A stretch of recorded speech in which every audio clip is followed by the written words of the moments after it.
Lonely rancher found a girl buried to her neck in dirt. He dug her out and called her his own. The sun was sliding low over the plains, spreading copper light across the hard-packed earth.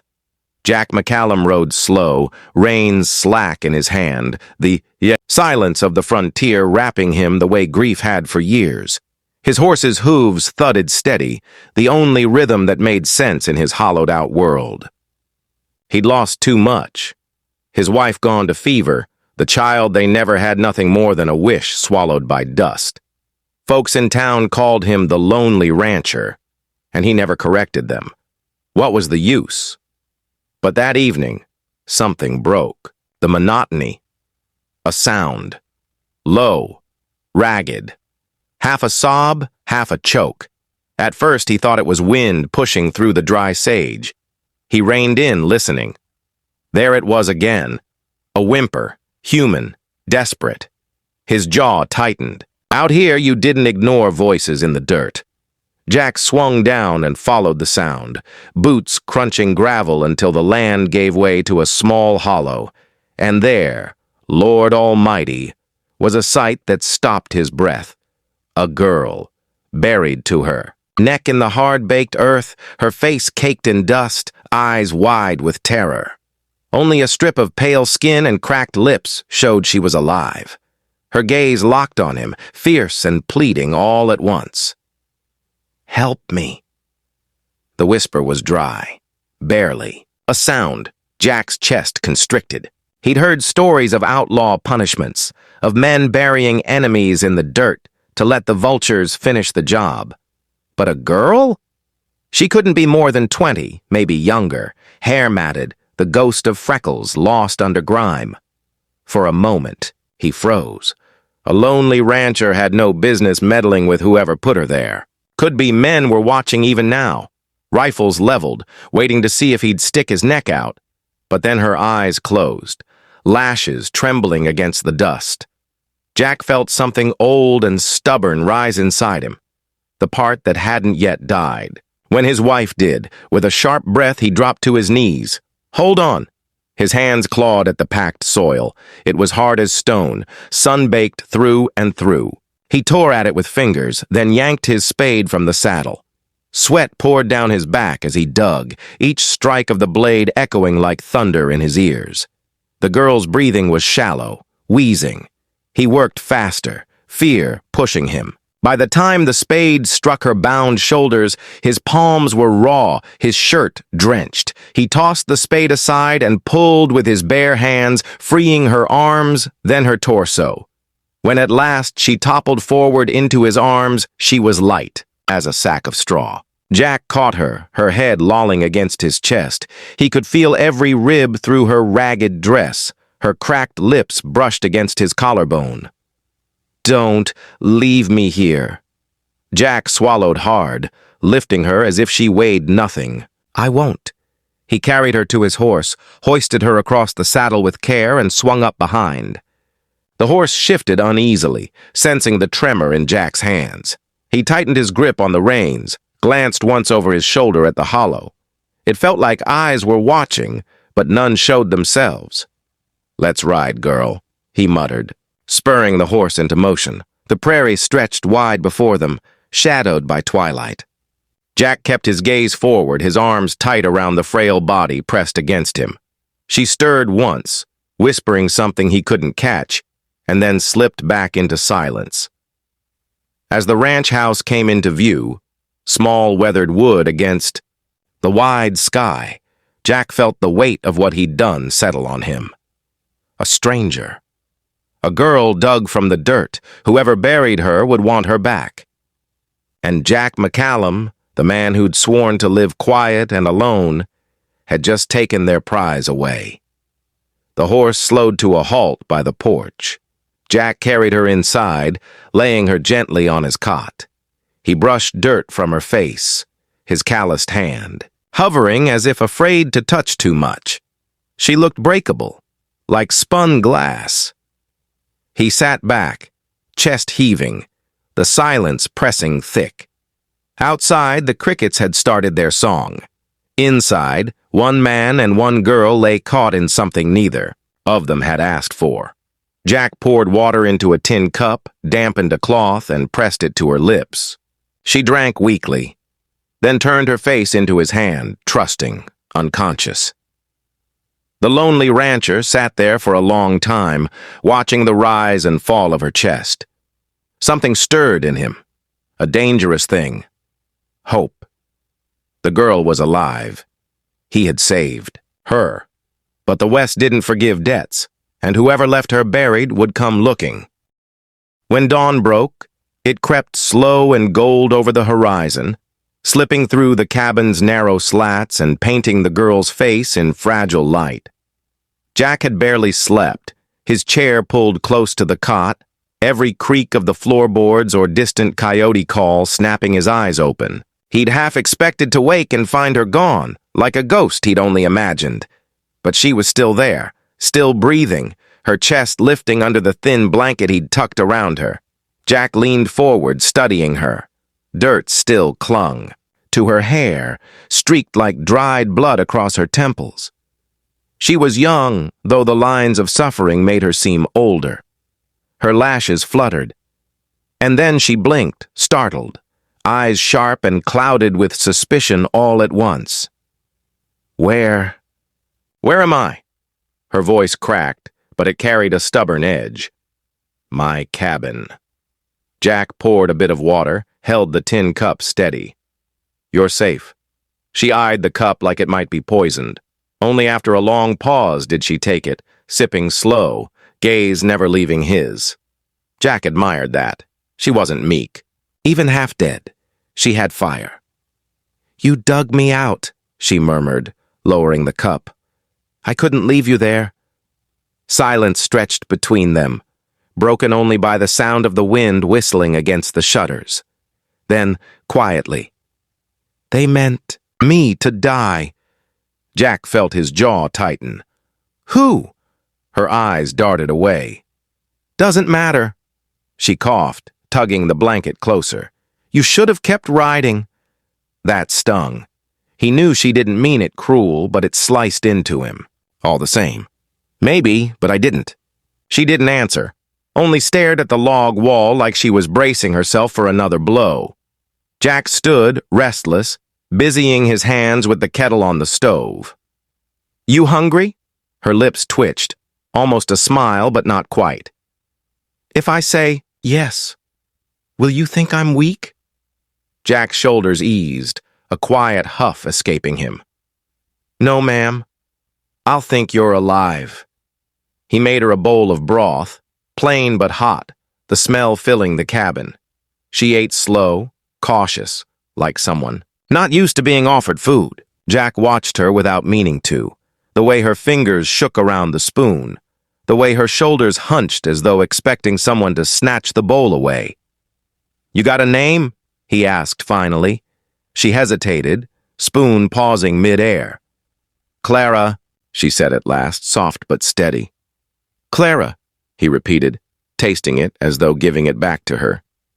She nodded faintly, like she hadn't heard her own name in too long. Jack didn't press her with questions. The West had taught him that a story always came in its own time, or not at all. Instead, he kept the fire going, mended a strap on his saddle, and let her sit with silence. But silence weighed heavy. Clara broke it first. Why are you alone out here? Jack glanced up. Her eyes weren't accusing, only curious, but it still hit him deep. Lost my wife, years back. His voice was rougher than he meant. Fever took her quick. Child we wanted never came. After that, just me and the land. Clara studied him a long time. Then she looked down, whispering almost to herself, So you know what it feels like. What's that? To have the world take everything. Jack didn't answer. He didn't have to. In the stillness, something fragile was beginning to grow, though neither of them dared name it. Days bled into each other. Clara stayed weak but stubborn, insisting on standing when her legs could barely hold her, helping Jack fetch water though her hands trembled. Jack found himself watching her more than he should, watching the way she shook her head at the coyotes, howling at night, muttering, "They sound freer than I ever was," watching the way she lingered at the porch, staring at the horizon like it held both promise and threat. At night, when Jack rolled out his bedroll by the stove, he caught her, whispering in her sleep, names, please, sometimes a sharp "no" that jerked him awake, heart pounding. Whoever had buried her still haunted her dreams. One morning, Clara stood by the corral, hair loose and wild around her face. Jack joined her, leaning on the fence. She didn't turn, just spoke low.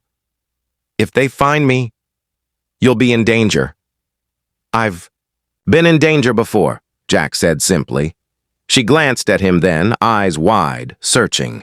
"Why would you risk yourself for me?" Jack's hand tightened on the rail.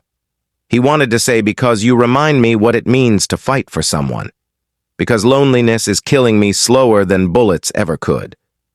But all he said was, "Because no one deserves to be left in the dirt." Clara looked away, but he saw it. The way her lips trembled, the way her chin lifted as if to hold back tears. For the first time since burying his wife, Jack felt it. Not just the ache of grief, but the flicker of something dangerous, something alive, the beginning of belonging. By the week's turn, Clara moved like a ghost, learning to be flesh again. She insisted on doing small things, sweeping the floor that had collected a stubborn ridge of red dust, sewing a split seam on Jack's work shirt with thread that kept snapping, sorting the mason jars along the shelf by height because it made her feel like order could be coaxed from the ruin in her head. Jack led her, standing back the way a man gives weather its space, watching, bracing, grateful. On the third morning, she found a paper packet tucked behind the flour sack, string beans, seeds dry as old promises. She stood on the step, bare, feet on warm plank, and stared at the patch by the corral where last year's corn had failed. It looked like a graveyard, hard clods, a tin windmill creaking as if it were tired of praying. "Too late in the season," Jack said from the doorway, gentle, not wanting to take the idea from her hands. Clara turned the packet over, thumb, tracing the printed word Kentucky Wonder like a name she might trust. "I want to put something in the ground that doesn't try to bury me back." Jack's chest went tight. "Then we'll soften the soil." They worked in silence. Jack brought buckets from the well. Clara worked the mud with a hoe, the muscles in her forearms trembling but stubborn. She sank each seed with the care of a letter slipped into the right envelope. Later, she tied twine to a row of old stakes, a ladder to teach vines how to climb. The wind tugged at her hair. She spoke to the dirt under her breath. Prayers or warnings, Jack couldn't tell. That night, she sat at the table with a stub of pencil hunching her shoulders. The notebook was small, water-warped, the kind a schoolgirl might use. Jack set a mug of coffee by her hand but didn't ask. The page filled with names written slowly, as if the forming of each letter cost something. Eli, Ruth, Pike, Mallory, Sheriff Calloway, Reddick. She underlined one name until the paper dented Eli. Jack knew then the absence he'd felt in her. Story wasn't empty. It was a shape waiting to be named. He waited until she looked up.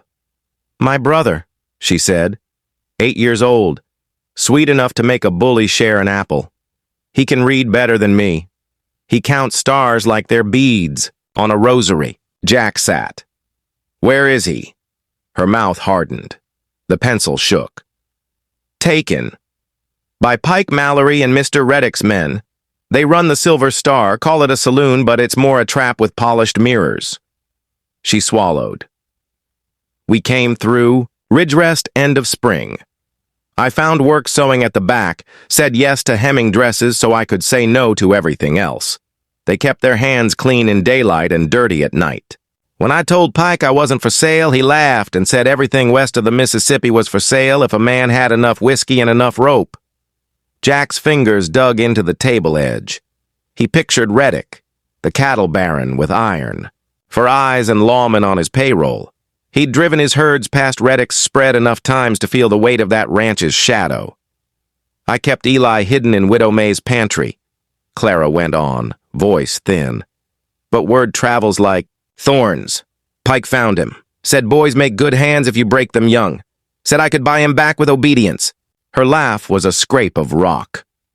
I fought. I clawed his face. I ran with the ledger I'd been sewing covers for. The book where they write down what they really earn and who pays to keep it quiet. Thought if I had proof, names, dates, I could make a sheriff remember what a badge is for. In Ridgerest, Jack said softly. Sheriff Calloway remembers who feeds his children. Her eyes flashed. I know who feeds him. I know what it cost me to find out. She touched the base of her throat where the rope burn had scabbed dark. They caught me outside town, where the cottonwoods bend, buried me to my neck for the sun and the birds, left me to think about my choices. She looked at Jack then, and for a heartbeat he wished he'd never asked. Wished he could give her a world without words for what men do when no one stops them. I thought about Eli until thinking hurt more than dying. Then you came. Jack wanted to stand and break something, but rage had nowhere to go that wouldn't burn them both. He reached instead for her hand, and she let him, her fingers cold, despite the heat in the room. We'll get him, he said. It wasn't a vow he made lightly. We'll bring your brother home. Clara's jaw set. Not if we rush like fools. I won't lose him because I wanted revenge more than breath. She flipped the notebook, showed him the ledger page she'd stitched into the lining, columns of figures in a neat hand, initials that stood for men who stood for nothing. Proof. If we can put this where it matters, maybe Calloway can't. Wink it away. Or maybe it paints a target big as the sky on your back, Jack said, ever the realist. On mine, too. He glanced to the window where dusk was thickening purple along the horizon. Coyotes yipped, and the windmill answered with its tired hymn. They'll come here soon. They came sooner than he wanted. The next day he rode to Ridgerest for laudanum and thread and the lie that everything was ordinary. The town had that Sunday quiet to it. Horsetails flicking, the blacksmith's hammer paused, women stepping off boardwalks with baskets like they could carry decency.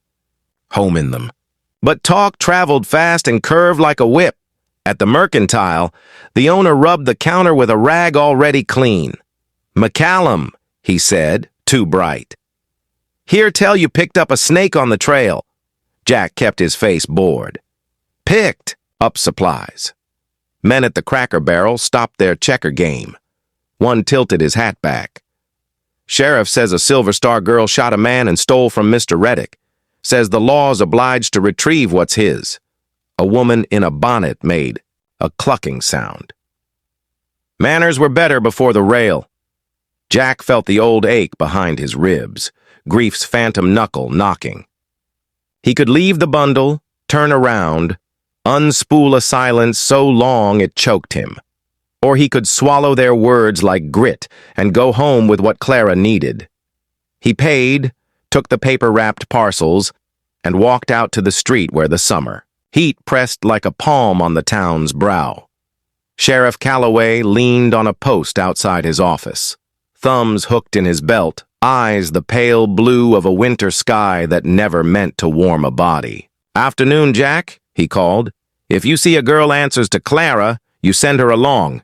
I'm obliged to protect Ridgerest's good name. Jack paused, the shape of his wife saying, "Don't," in his spine. He tipped his hat without warmth. If I see a child answers to Eli, I'll send him to his sister. Calloway's smile didn't reach his eyes. Careful who you take in. Some strays bite. Jack rode home hard, dust fanning from his horse's legs. Every mesquite bush looked like a man crouched with a rifle. He topped the last rise and saw it, planted square in front of his gate like a planted boot heel. A shovel stabbed upright, a white scrap of petticoat tied to its handle, dirt dried along the blade in the rusty brown of warning. A message as old as cruelty. Put her back. Clara came onto the porch, knife in one hand, eyes already on the shovel. She didn't flinch. I was wondering when they'd remember their manners. Jack dismounted, yanked the shovel free, and tossed it into the yard. Calloway has the town's mouth, Reddick has its stomach, Mallory has its fists. And you? Clara asked, the ghost of a dare in her voice. I have a promise I shouldn't have made and mean to keep. He looked at the notebook tucked in her apron pocket, at the row of dirt they'd persuaded into believing in tomorrow. We can ride for Widow May at first light, put the ledger in her hands, make her the first witness. Then we go to the Star and take Eli. Clara nodded, not because she trusted plans, but because she trusted choosing one. If we do this, I won't be cargo. I won't be something you carry so you can feel like a man again. Jack's throat worked. I don't want to carry you, Clara. I want to ride beside you. Something eased between them like a door cracked just enough for air to slip through. She set the knife down. He gathered cartridges. They salted the beans, not because it helped, but because superstition tastes like courage when you're hungry for both. Night dropped fast, a tarpaulin over the prairie. They slept in shadows that refused to stay still. At dawn, before the sky admitted being blue, they saddled up. The windmill spun once, twice, as if to say amen. In the garden, the string ladder waited for green. On the road, danger waited with spurs on. Their enemies were many, their proof was thin, but their choice, made of garden twine, ledger paper, and a boy's name written hard enough to dent the page, was iron. They rode toward Ridgerest without looking back. The shovel lay on its side in the yard, the white scrap flicking like a surrender flag that no longer belonged to them. The ride into Ridgerest was quiet, the kind of silence that carries more weight than words. Jack felt it pressing down, a warning stitched into the air. Clara rode beside him, her back straight, her face set against the wind. She didn't glance.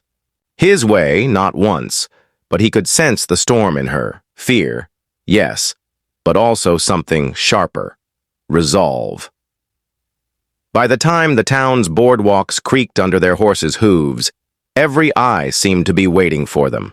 A blacksmith paused mid-swing, women stiffened by the dry goods store, and two men spat tobacco juice in unison, like punctuation on a sentence of disdain. Jack knew this look.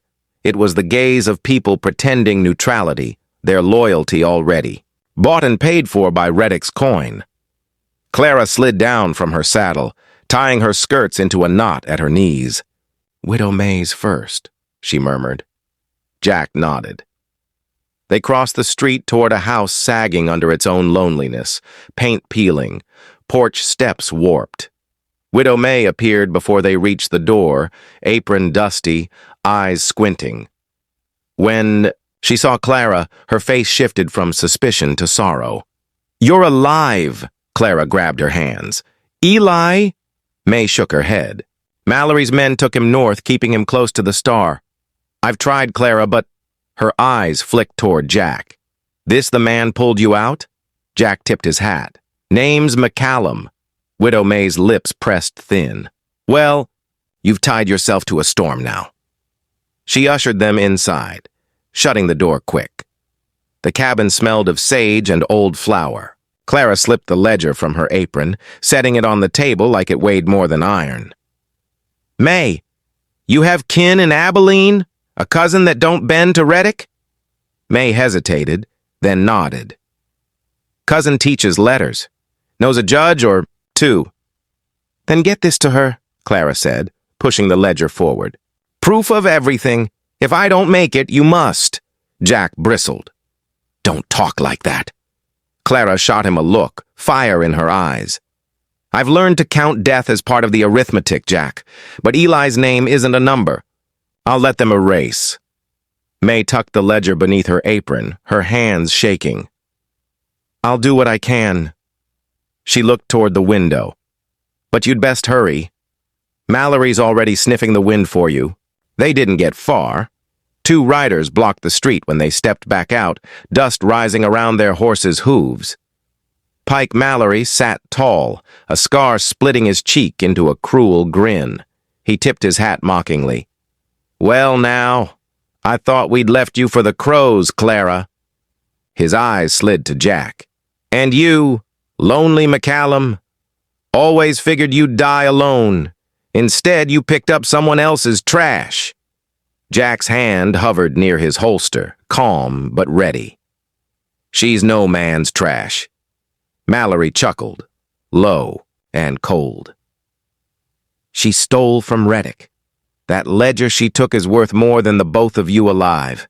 Sheriff's got papers saying she belongs to us till debts are cleared. Sheriff's papers ain't law, Jack shot back. They're favors written in ink. Pike's hand twitched toward his gun. The whole street held its breath. Then Clara stepped forward, chin high. Where's Eli? Mallory's grin widened. Boys at the Star, learning chores. Might even make a good card runner if he survives long enough. He leaned closer, voice dripping venom. But you won't see him again. Not breathing. That was enough. Jack's Colt cleared leather before the last word fell. The street exploded. Gunfire, shouts, horses rearing. Jack dropped one of Mallory's men with a shot clean through the shoulder, dust kicking up around his boots. Clara darted behind a trough, snatching a fallen revolver with surprising steadiness. Mallory fired wild, the bullet tearing wood inches from Jack's head. Jack moved low, quick, returning fire until Mallory's horse screamed and bucked. Mallory tumbled to the dirt, cursing, scrambling behind a barrel. Clara! Run! Jack barked. But Clara didn't run. She stood, both hands gripping the revolver, and squeezed off a shot. The bullet struck near Mallory's leg close enough to make him howl. That's for the dirt you buried me in, she hissed. Jack grabbed her arm. Enough! We've got to move! The sheriff's bell clanged, men spilling into the street with rifles. Reddick's shadow was stretching fast. They leapt into the saddles, Clara swinging up behind Jack this time, clinging hard as they tore. Out of town, bullets whistling past. They didn't slow until the prairie swallowed the sound of ridge arrest. Jack reined in by a line of cottonwoods, heart hammering, breath burning his throat. Clara slid down, legs shaking but eyes fierce. You should have left me, she said, voice raw. Jack dismounted, facing her square. I don't leave people in the dirt. Not you, not Eli. For a moment, she trembled, fury and grief warring on her face. Then her shoulders slumped, and she pressed a hand against her eyes. I can't lose him, Jack. I can't. Jack's throat tightened.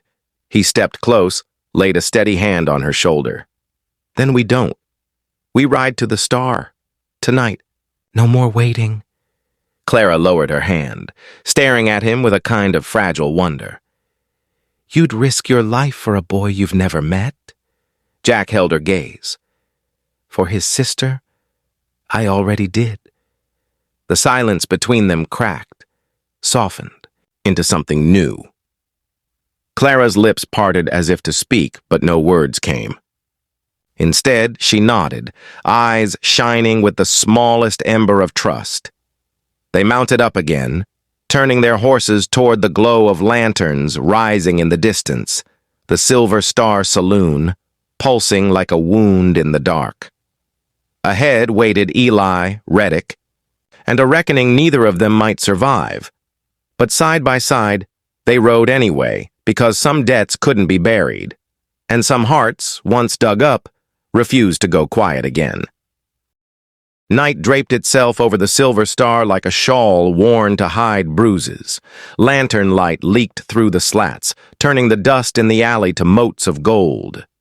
Jack and Clara slid from their saddles in the shadow of the livery, tethering, the horses with hands that shook only when they were still. The saloon's piano stumbled through a tune, laughter ringing false around it. Clara touched Jack's sleeve. "Kitchen door," she whispered. "There's a corridor. Sewing room to the left. Storage to the right. Eli will be somewhere they think is quiet." Jack nodded. "We move like thunderheads. Slow, then all at once." Clara's mouth quirked. "I prefer lightning." They slipped through a side door where the cook's smoke had stained the jam black. The heat hit like a slap. Stew, grease, iron. Clara stopped, eyes narrowing the way a hawk's do when it finds the mouse. She led Jack past the steaming pots, past a line of chipped bowls, and put her ear to a pantry door. Soft breathing, the faint tap-tap of small heels against wood. She eased the latch and stepped inside. Eli. The name left her like a prayer. He sat on a flour sack, knees to his chest, hair sticking up like a scrub bush after wind.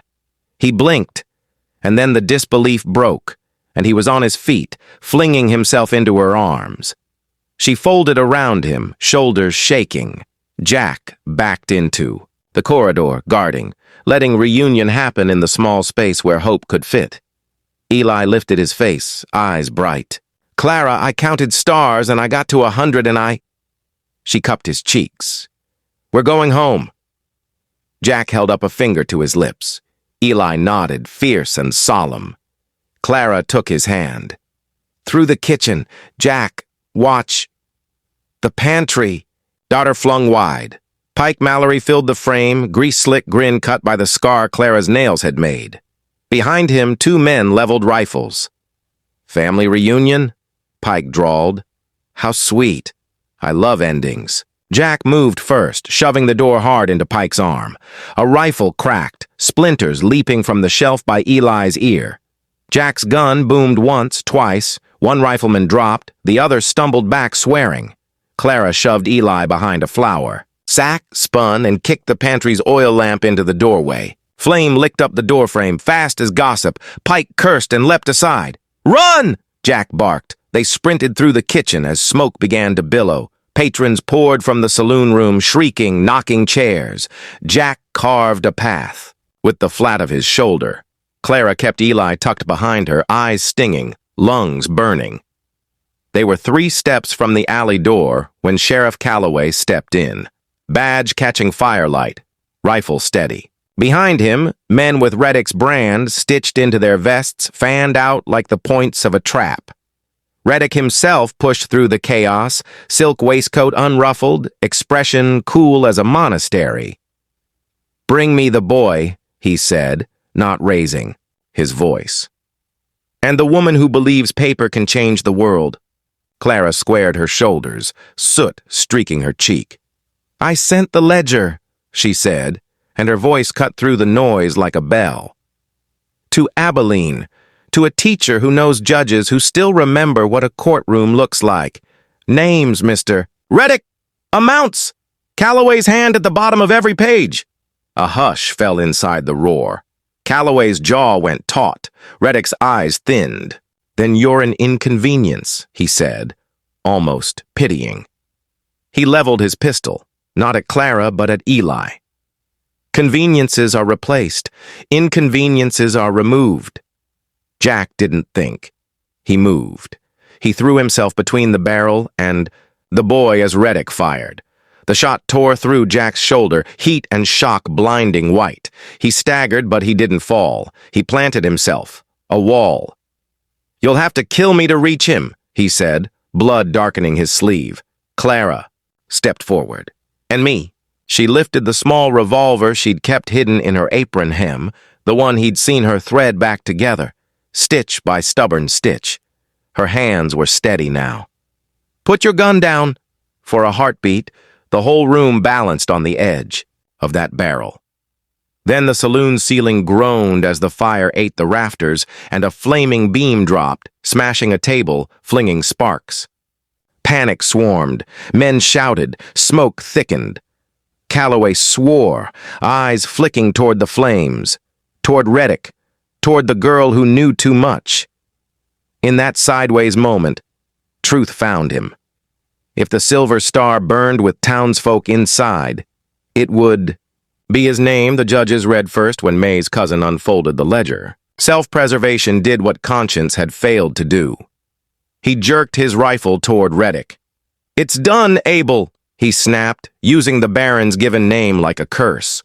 "You're finished." Reddick's face didn't crack, but something behind his eyes did. He raised his pistol at Calloway instead, spitting, "Coward!" Clara fired. The shot took Reddick in the hand, the gun clattering. Jack drove forward on a surge of fury, shoulder blazing, and laid Reddick out with one clean punch that came from a place older than words.